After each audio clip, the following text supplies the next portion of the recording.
Cheers. अरे रूहानी ताकत इसकी आज सो रही है। CSEERS।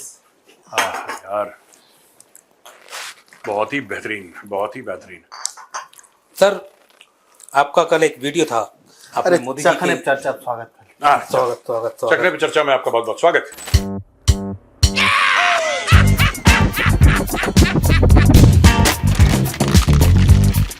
Cheers, sir, cheers। नापाक पलीत लोग हराम में लुथड़े हुए। खैर, हाँ सर। चलो सर हाँ। जो है आपने कल मोदी जी के बारे में बताया 15 अगस्त पे जो उन्होंने लाल किले से बोला, हाँ हाँ, और उससे पहले सर एक नाजायज तो नहीं बोलूंगा, एक बच्चा पैदा हुआ था, उनके प्रधानमंत्री भी बोले। तो आप दोनों प्रधानमंत्रियों का सर भाषण सबने देखा सुना, स्पीच। तो स्पीच जो थी, आप ये कह रहे हैं कि 14 अगस्त की स्पीच और 15 अगस्त की स्पीच को कंपेयर कीजिए। जी भाई ऐसा है कि मैं पहले सर, हाँ मैं कुछ बोलना चाहता हूँ। हाँ बोलिए। मेरा भी एनालिसिस होता है सर कभी कभी। हाँ बोलो बोलो बोलो। सर मोदी जी ने बोला सप्तधारा। हाँ। मोदी जी ने बोला सप्तधारा। शब्बो बोला कहाँ है पानी सारा। Red line red line red line हमारा, red line red line red line हमारा। वाह वाह वाह। कुछ सेंस है इस बात में, सुनो मेरी बात।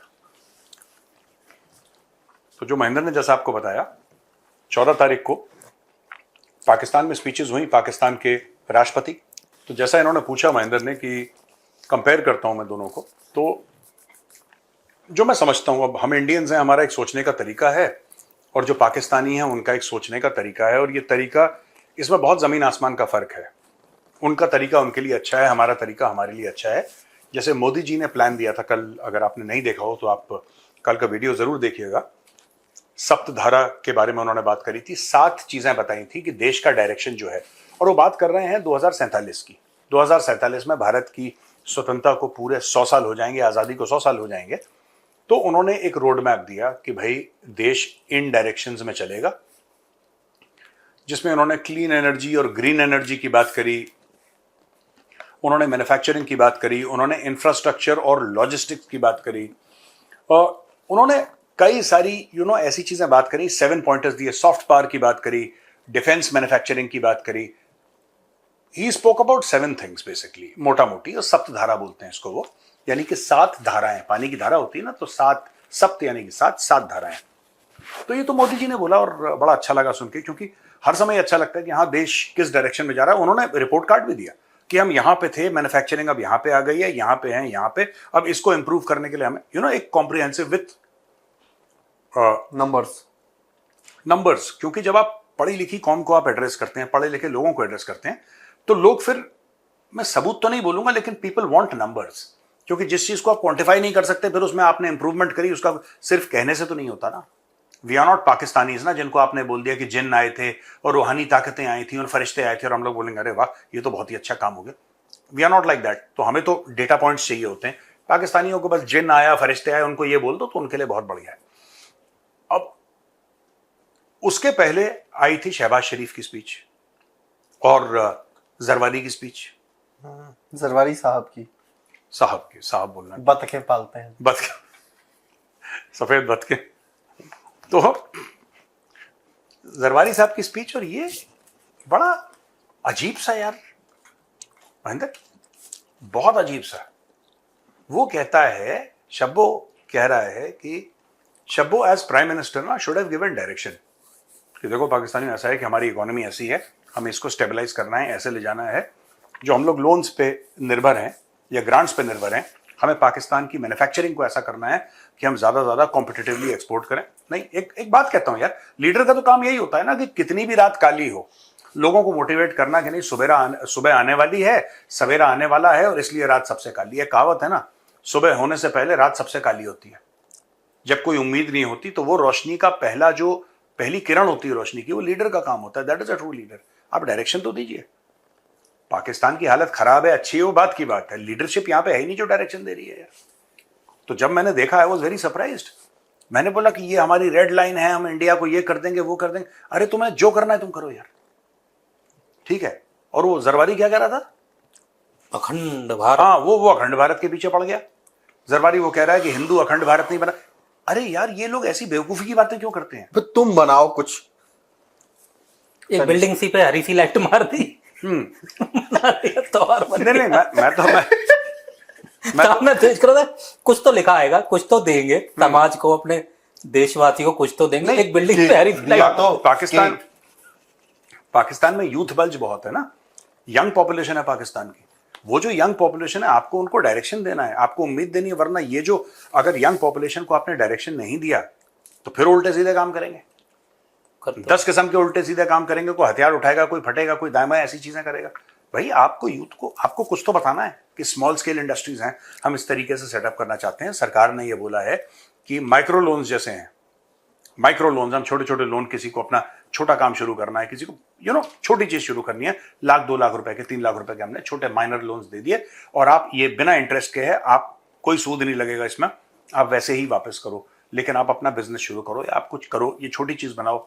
कोई एक्सपोर्ट का आपका प्लान है, हमारे पास आओ, आप ये बना सकते हो। यूरोप में इस चीज की जरूरत है और सरकार आपकी हेल्प करेगी, आपको जमीन दे देगी, आप जाके ये करो।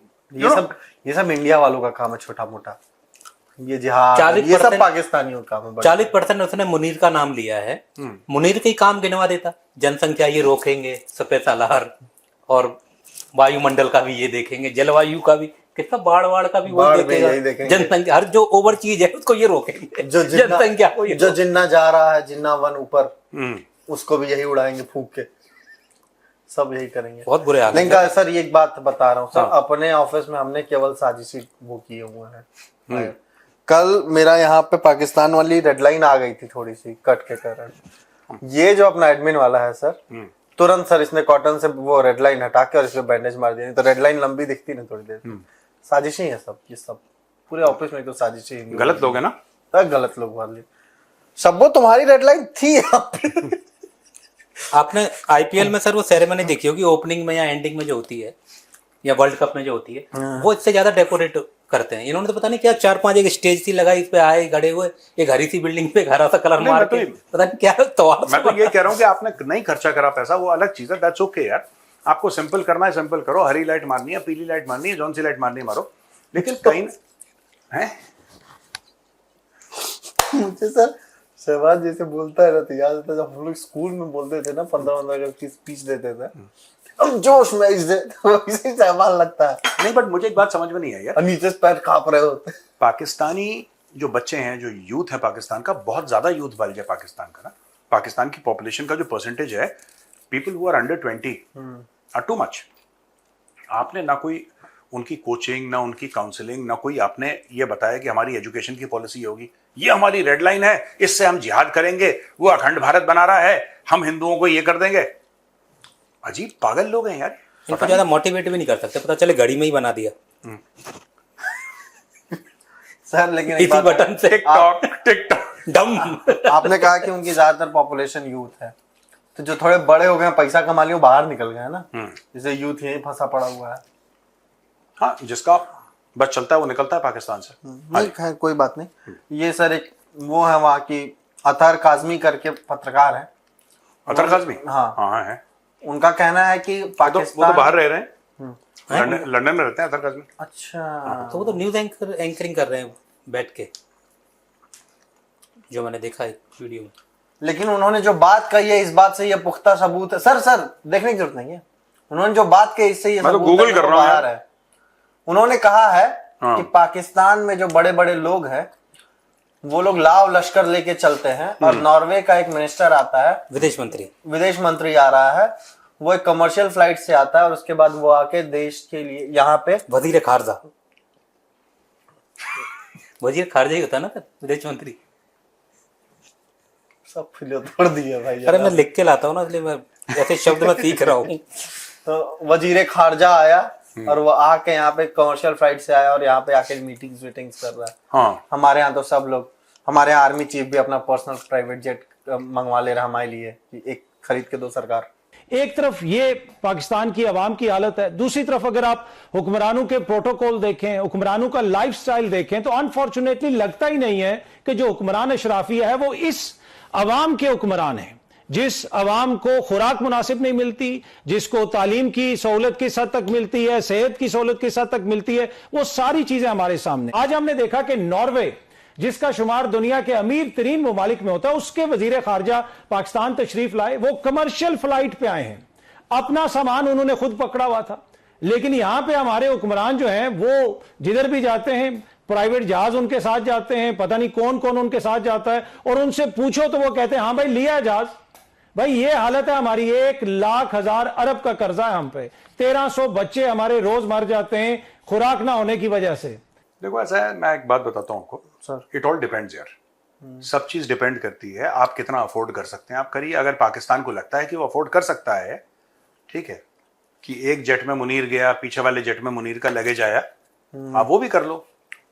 पाकिस्तान से ये किसी को परेशानी नहीं होनी चाहिए कि नॉर्वे वाला क्या कर रहा है और पाकिस्तान क्या कर रहा है। पाकिस्तान और नॉर्वे में जमीन आसमान का फर्क है ना, इट्स ओके, इट्स ओके। हमारे भी जो मंत्री हैं जो जाते हैं, they go in jets, right, लेकिन we can afford it. Pakistan को ये लगता है कि अफोर्डेबिलिटी ये है कि हम कितना मांग सकते हैं, तो मांग के ऐशी करना ठीक नहीं है। अगर आप बहुत डेस्परेट हैं और आप मांग रहे हैं, है ना, तो इसका मतलब रोटी का हिसाब नहीं है, अगले दिन के खाने पीने का हिसाब नहीं है, इसलिए आप मांगने पे मजबूर हैं। पर जो मांग के ऐशी करता है ना, इसका मतलब कि वो उसको लत लग गई है, फिर नवाबी नहीं घटती, नवाबी नहीं। मुझे तो तेरी लत लग गई, वो गाना है ना। तुमने ये सब मत करा करो, तुम बंद करवाओगे चैनल में, बता रहा हूँ सर। मैं यही तो कह रहा हूँ कि नवाबी नहीं घटती है। तुम चुप रहो, तुम चुप, क्या बोल रहे हो तुम? मैंने कुछ और मैंने मत करो, मैंने कुछ चुप और रहो कहा ही नहीं है। ये इतना गंदा आदमी है, मैं बता रहा हूँ, इतना गंदा आदमी है। आप कमेंट्स में बताइए, मैंने कोई कुछ नहीं, कोई कहा कमेंट है? पे मत बताना। ये इसने पूरे कंपनी को ऐसा सिखा रखा है, सब लोग ऐसी बातें करने लगे हैं। मेरे मन में खुद ऐसे ख्यालात आने लगते हैं। अस्तगफुरुल्लाह अज़ीम, ये उम्मत का क्या हाल हो गया। मेरे मन में मैं क्या से सॉरी, नवाबी नहीं घटती है लोगों की। सर तुम एक काम करो, यूट्यूब से हम रिक्वेस्ट कर लेते हैं कि बंदी कर दो उसको चैनल। सर इतिहास की बात हो जाए, 15 अगस्त का दौर चल रहा था, तो वो बातें हो रही थी कि कैसे भारत आज़ाद हुआ, फिर कौन कौन लड़ा, तो पाकिस्तान का एक निकल के आया सर कि पाकिस्तान का निर्माण कैसे हुआ। निर्माण मतलब मैन्युफैक्चर? हाँ, मतलब ये आज़ाद तो हुआ नहीं, ये तो बना था। हाँ, तो एक इनके वो हैं मोहम्मद जुनैद इकबाल, एक होस्टिंग करते हैं वो टीवी प्रोग्रामों में, तो वो बता रहे हैं कि जिन्ना है वो सो रहे थे। सुन ले, हाँ, सुनो। कायदे-आज़म मोहम्मद अली जिन्ना अपने कमरे में थे, तो आप एक रात आपका बेड हिलने लगा, आपकी आंख खुली तो आप महसूस करने लगे शायद जलजला आ गया है। आपने इधर उधर खिड़की में झांक के देखा, कोई नहीं था। आप दोबारा आके सो गए, दोबारा बेड हिलने लगा, फिर खिड़की में झांका, कोई जलजला नहीं था। तीसरी मर्तबा आके लेटे, तारीखें बतलाती है कि उसके बाद फिर आपकी आंख खुली तो आपने देखा कि इंतहाई हसीन और जमील बुजुर्ग सामने तशरीफ फरमा है। तो आपने पूछा कि हु आर यू, तो वहां से जवाब आया कि I am your prophet Muhammad सल्लल्लाहु अलैहि वसल्लम। आप अदब से खड़े हो गए और आपने एक सवाल किया कि Miran what can I do for you, तो वहां से जवाब मिला कि जाओ जाके बर्रे सगीर में मुसलमानों की कयादत करो, वो तुम्हारा इंतजार कर रहे हैं। अल्लामा शब्बीर अहमद उस्मानी को। तो सर ये वाकया है इनका। इस वाकये पे आप चाहते हैं मैं रोशनी डाल दूं? जी सर, ये बताइए कि लोग कह रहे थे कि ऐसे क्रांति आई, ये आया, और ये भाई कह रहा है कि ये तो सपने में बोला कि भाई कहाँ जाइए आप, कहाँ सो रहे हैं। ये सब देखिए, मैं एक आपको बात बताता हूं दोस्तों। एक इंडिपेंडेंस एक्ट थी, India independence act. India independence act के तहत ये सारा का सारा काम हुआ और भारत का बंटवारा हुआ। उसमें ये डिसाइड किया गया था कि किस तरीके से हैंड ओवर ऑफ पावर होगा, ठीक है, किस तरीके से ट्रांजिशन होगा और किस तरीके से अंग्रेज चले जाएंगे। ये हुआ क्यों, मैं आपको बताता हूं। इसका एक बैकग्राउंड है। अब एक तो इंडिया इंडिपेंडेंस एक्ट है जिसके तहत कि हैंड ओवर हुआ, टेक ओवर हुआ, जो भी हुआ। मजबूर किसने किया? अंग्रेज क्यों चले गए 1947 में, आपको ये समझना पड़ेगा। क्यों चले गए? ऐसा हुआ क्या 1947 में? ऐसा क्या हो गया? वो 50 में चले जाते, 55 में चले जाते, या वो 45 में चले जाते, ये 47 में ही क्यों? कारण ये था कि दोस्तों 1945 में सेकेंड वर्ल्ड वॉर खत्म हो गया। सेकेंड वर्ल्ड वॉर जब खत्म हुआ तो जितने भी भारतीय सैनिक थे वो वापस लौटे, ठीक है। और एक नाम था जिससे अंग्रेज बहुत डरता था। इनको रात के सपने में आता था वो नाम, इनके सपनों में रात को आता था वो नाम, and that was Netaji Subhash Chandra Bose. मैं किसी दिन आपको बताऊंगा डिटेल में क्या हुआ, लेकिन नेताजी का नाम सुन के अंग्रेजों का गला सूखता था, बिकॉज नेताजी ने खड़का रखा था ऊपर से नीचे तक अंग्रेजी दिस होल एम्पायर को खड़का रखा था बुरी तरीके से, राइट। एंड दे 46 में म्यूटनी हो गई थी नेवी में, और उनके दिमाग में 90 साल पहले क्या हुआ था, 1857 में क्या हुआ था, क्रांति हुई थी, पहली क्रांति, Mangal Pandey, the first war of independence, Meerut छावनी। उनको पता था, अंग्रेजों को पता था, और उनकी याददाश्त में बड़ा फ्रेश था अभी कि अभी 90 साल पहले तो हुआ ये। उनको ये डर लग रहा था कि दोबारा गेम हो जाएगा। तो ये सब चीजें हुई वहां पे, फिर बात करी गई इंडियन पॉलिटिकल लीडरशिप से कि हम ऐसे ऐसे करके जा रहे हैं। तो ये जो पाकिस्तानी अपनी स्टोरीज बनाते हैं ना, बेसिकली क्या है कि प्रोफाइल को, जैसे कि इस आदमी ने बोला, जिन्ना ने कभी खुद नहीं बोला, जिन्ना का क्या कभी कोई खुद का स्टेटमेंट है ऐसा रिकॉर्डेड? और आप तो बता रहे हैं कुछ चीजों का सेवन करता था, उसको तो बिल्कुल नहीं दर्शन देने चाहिए। हाँ, नहीं, जिन्ना तो था भी नहीं मुसलमान ना, जिन्ना की तो हरकतें भी वैसी थी। लेकिन fact of the matter is that ये आपने देखा ऑपरेशन सिंदूर में, जब इनको कुछ समझ में नहीं आता है, कहते हैं जिन्न आए थे, रूहानी ताकतें आई थी, फरिश्ते ऊपर से आए थे। आसिम मुनीर का स्टेटमेंट है। तो ये हर चीज को रिलीजियस एंगल देते हैं। जिन्ना एक कैटलिस्ट था। जिन्ना ने पाकिस्तान नहीं बनाया, पाकिस्तान बनाया अंग्रेजों ने। जिन्ना एक फैक्टर था, इसको कोई डिनाई नहीं कर रहा है कि जिन्ना का कोई फैक्टर नहीं था, लेकिन पाकिस्तान बनाया अंग्रेजों ने। ये अंग्रेज तोड़ कर गए हैं भारत को, ठीक है ना। और जो भी यहां पे लालची लोग थे, जो बड़े बड़े जो यहां पे लैंडलॉर्ड्स थे, उनका भी इसमें बहुत बड़ा हाथ था। और जिन लोगों ने पाकिस्तान बनाया, जो कि उस जमाने में बंगाल से थे, उस जमाने में उनकी पाकिस्तान जब बन गया, फिर उनकी कैसी फजीयत हुई, क्या उनको मिसट्रीट किया गया, वो एक अलग कहानी है।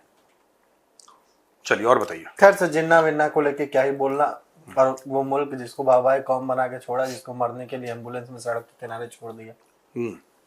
कभी कभी गंभीर बातें भी करता था, है ना। जिन्ना को लेके नहीं, जब ये पाकिस्तानी जिन्ना जिन्ना करते हैं ना, फिर ये याद आता है कि ऐसे लग रहा जैसे कि नृपेंद्र जिन्ना बोल रहा हो। सड़क के किनारे छोड़ दिया मरने के लिए उसको, और दर्द निकल आया भाई का। उसकी बहन को इन लोगों ने वो कर दिया, गद्दार करार गद्दार का, उनको देश छोड़ के जाना पड़ा। आखिरी दिनों में कोई मिलने तक नहीं आता था। देश छोड़ी थी वो, आई थिंक फातिमा जिन्ना, पता नहीं, मुझे नहीं पता। आधा पाकिस्तान देश छोड़ गया। उनकी किताब है जिसमें वो बताती है ना कि कैसे वो लास्ट टाइम पे कोई आता नहीं था उनसे मिलने, और वो तमाम चीजें। खैर सर, अरे क्या हो गया? अरे तुमने इतना दिल दुखा दिया मेरा। ये बताइए आप, सब छोड़िए। ये जो पाकिस्तान का आजादी दिवस था, उसका जो कल वाले फोटो में, कल वाले थंबनेल में आप केक खा रहे थे, मेरे हाथ में लगवा दिया, केक हमको दिया क्यों नहीं असल में? सर कल हमें सचिन ने वो हरे वाले केक में से हमें भी खिलवा दिया। अच्छा जी, देख सकते हैं। और आपको, और आपने वो काटा है केक। चक्कू मार के एक स्टार चक्कू पे आ गया वो। ऐसा तब में था। बहुत देख कमेंट सकते आ हैं रहे हैं। हम। देखो सचिन क्या क्या करता रहता है यार। पता नहीं था ना, उसको खाली छोड़ देता हूँ मैं, तो वो मेरी फोटो इधर उधर करता रहता है। उस केक के चक्कर में उसको सर मैं 2-3 गप पकड़ाए रखता हूँ सर, एक के बाद एक। फिर वो कहता अरे भैया इतने काम मेरे ने, मैं तू खाली रह किसी की फोटो इधर उधर करता है। खैर सर, ये जो केक नेपाल के चक्कर में सर हमने एक अघोषित छुपा हुआ बर्थडे मना के केक खा के तब हाँ याद बुझाइए। हाँ बताओ। हाँ बताओ ना, बताओ सर। जो नेपाल में भी राइट्स हुए थे जुलाई में, एंड ऑफ जुलाई में, उसमें आ रहा है कि पाकिस्तान के आईएसआई का हाथ था। ऐसा कौन कह रहा है? इसमें मीडिया रिपोर्ट्स हैं, इसमें कहा, एक रिपोर्ट आई है जिसमें मोहम्मद इलियास गुमान करके एक Turkey based cleric of Pakistani origin, he was accompanied by Mufti Abu Bakar Qasmi, imam of Kathmandu Jama Masjid. National investigation department ने यह रिपोर्ट किया है कि गुमान के हरकतुल मुजाहिदीन, हरकतुल अंसार और हिजबुल मुजाहिदीन ऑर्गेनाइजेशन से संबंध है, जो कि ये तमाम भारत और तमाम देशों में एक्टिव होकर अपनी गतिविधियां करते हैं। नेपाल ने कोई स्टेटमेंट दिया है? ये एनआईडी, नेशनल इन्वेस्टिगेशन डिपार्टमेंट उन्हीं। अच्छा, अच्छा अच्छा अच्छा अच्छा, मैं कुछ और समझ रहा था, मैं NIA सुना मैंने, एनआईडी है सर। NID। हाँ। तो ठीक है, दे विल टेक एक्शन, अच्छी बात है। उन्होंने देखो, सबसे बड़ी बात उन्होंने पकड़ लिया और उन्होंने सबके सामने ले आए। एक पब्लिक स्टेटमेंट हो गया कि ISI ने करवाया था, ISI दंगे करवा रहा है वहां पे, और करवाएगा ISI और दंगे। करवा क्या सकता है ये सही?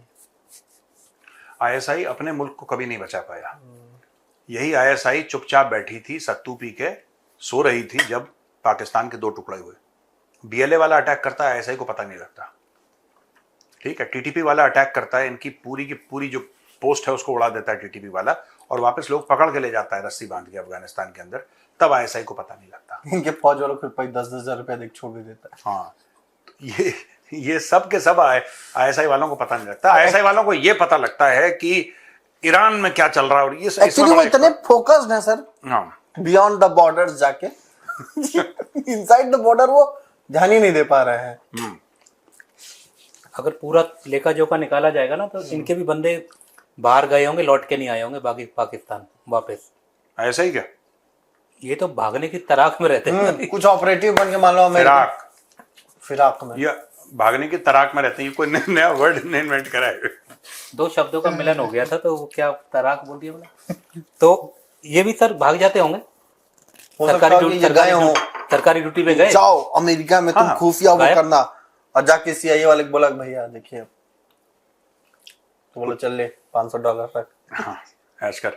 और वो 80% में अपना नाम लिखवाया। बोला चलो फिर यहीं के हो जाओ तुम। वो कौन सा 80% गे वाला जो है? बोला थोड़ी सी हरकतें करके दिखा दो ऑफिसर के सामने। ये बदमाश है सबके सब यहाँ पे। ये फ्रीडम फाइटर का हो गया काम।